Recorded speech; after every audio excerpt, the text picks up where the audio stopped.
So I served with the Royal Marines from 2002 to 2012.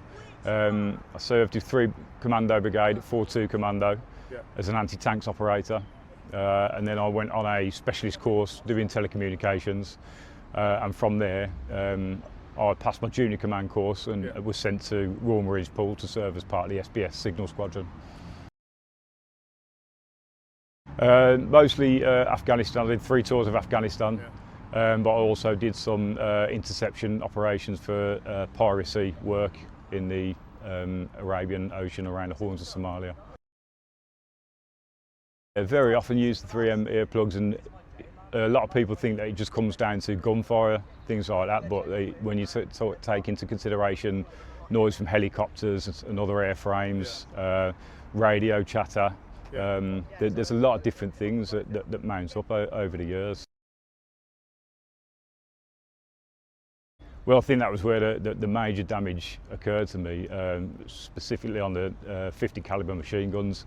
A lot of the times when you're acting as a number 2, feeding the ammunition into the gun, you are actually facing the gun that way, so the shock wave is coming straight at you, and it's quite a common thing that the left ear is the one that's most damaged, and it is the left ear that lets me down.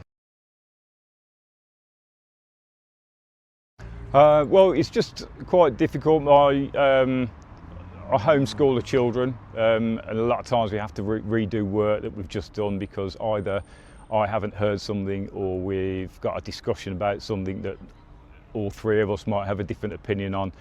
A lot of the time it's just I haven't heard what's actually been said during a presentation or something like that. Obviously my wife wants to clobber me most of the time because she calls me a couple of times and I don't hear what she's saying.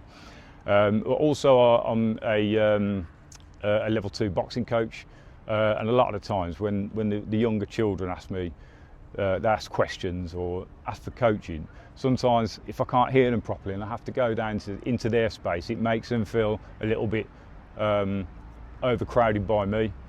And sometimes I feel like I have to take that step back and not give them a little bit of space not to feel embarrassed. And so it's just very subtle little things, but adds up to quite a lot. It does affect me in the workplace. More often than not, it's because I still work with the army, so I put simulation training together for the infantry. A lot of it is liaising with quite high-ranking officers, and sometimes if I don't hear something properly, it just makes you look a little bit unprofessional when you have to say maybe not just once but twice, sorry, can you repeat yourself? I would say definitely get in touch.